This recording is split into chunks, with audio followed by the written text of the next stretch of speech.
Willkommen bei Überzeugungskraft. Heute geht es um implizite Signale.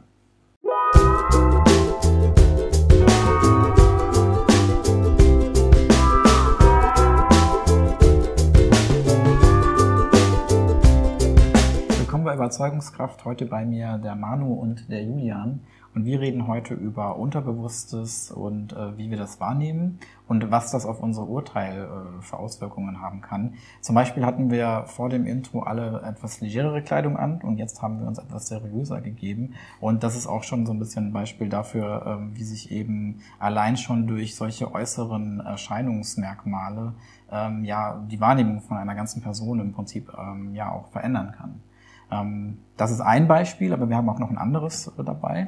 Genau, wir haben hier von einer Marke mal zwei verschiedene Deos mitgebracht.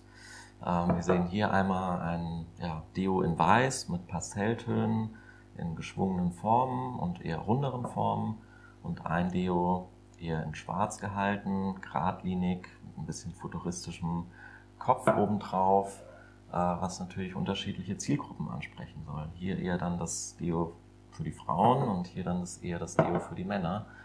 Einfach übermittelt durch implizite Signale wie Farben und Formen. Ein anderes Beispiel, was ihr sicher auch kennt, ist die Diskussion Bioprodukt gegenüber Discountprodukt. Ja, bei Bioprodukten kennt man das.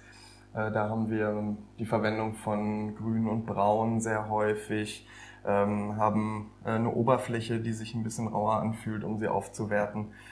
Gegenüber Discountprodukten, da kennen wir das im Extrembeispiel, die Ja-Produktkette als Hausmarke von Rewe, die sehr in Weiß gehalten ist, komplett auf die Verwendung von Bildern verzichtet und damit implizit sofort signalisiert, okay, hier ist ein günstiges Produkt zu haben. Ja, ganz interessant ist in dem Fall eben auch, dass es nicht nur Reize sind, die wir jetzt mit dem Auge wahrnehmen. Es können auch Dinge sein, die wir zum Beispiel akustisch wahrnehmen oder fühlen, wie zum Beispiel, du hast auch gesagt, dass die Verpackung sich dann hochwertiger anfühlt oder sowas, das spielt da auch mit rein.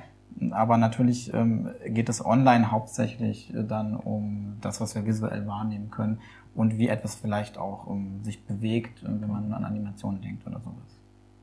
Implizite Signale finden wir auch online sehr viel. Da geht es vor allen Dingen auch um die Relevanz, dass ich als Webseitenbenutzer, als Besucher einer Webseite, die ich noch nicht kenne, direkt abgeholt werde.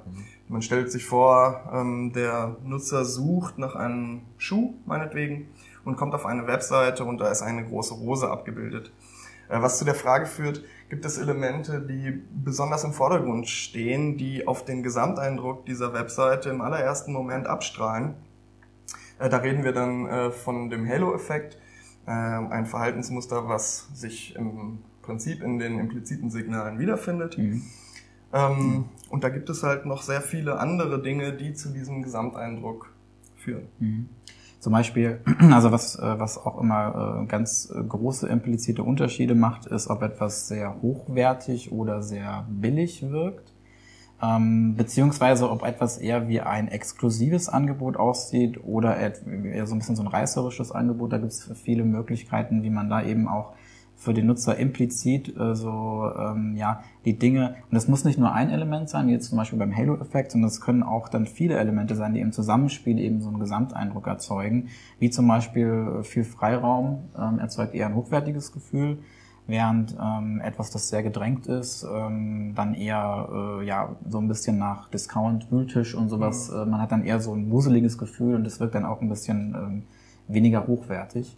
Und dasselbe gilt auch dann natürlich auch dann für die Preisdarstellung. Auch da kann man Preise eben etwas distanzierter von allem darstellen oder sehr nah am Produkt oder sehr nah an anderen Elementen und dadurch wirkt es dann deutlich günstiger. Ja, genau. Bei dem Beispiel spielen Farben und Formen auch eine wichtige Rolle.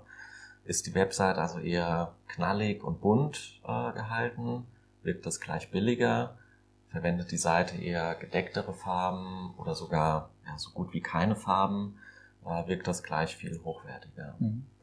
Und so kann man auch mit Farben und Formen ganz unterschiedliche Zielgruppen ansprechen. Das heißt, habe ich eher eine Zielgruppe, die eher auf Sicherheit bedacht ist und sachlich agiert, dann sollten eher geradlinige Formen verwendet werden und Informationen tabellarisch aufbereitet werden. Habe ich eine Zielgruppe, die eher inspiriert werden möchte, kann das schon ein bisschen chaotischer sein und einfach inspirierende Bildwelten verwendet werden. Ihr seht, bei den impliziten Signalen geht es sehr viel um Glaubwürdigkeit, dass ihr eure Zielgruppe eben relevant abholt. Um rauszufinden, ob ihr die richtigen Signale sendet, könnt ihr einen 5-Sekunden-Test beispielsweise anwenden, indem ihr Nutzern, die eure Webseite noch nicht in- und auswendig kennen, das ist wichtig, diese Webseite zeigt für 5 Sekunden eben und dann fragt, wie hat diese Webseite auf euch gewirkt? Ja, was ist euch besonders aufgefallen? Und auf diese Art und Weise werdet ihr ganz sicher sehr viele Optimierungspotenziale und neue Erkenntnisse herausfinden, die ihr bisher noch nicht hattet. Ja, sehr guter Tipp auf jeden Fall. Ja, implizite Signale, ein sehr spannendes Thema. Ich hatte auf jeden Fall sehr viel Spaß. Wir sind jetzt auch schon wieder am Ende und danke Julian und danke Manu, dass ihr da wart. Und wir sehen uns das nächste Mal wieder bei Überzeugungskraft. Ciao. Ciao. Tut mir leid. Hallo. Ja, hallo. Ja,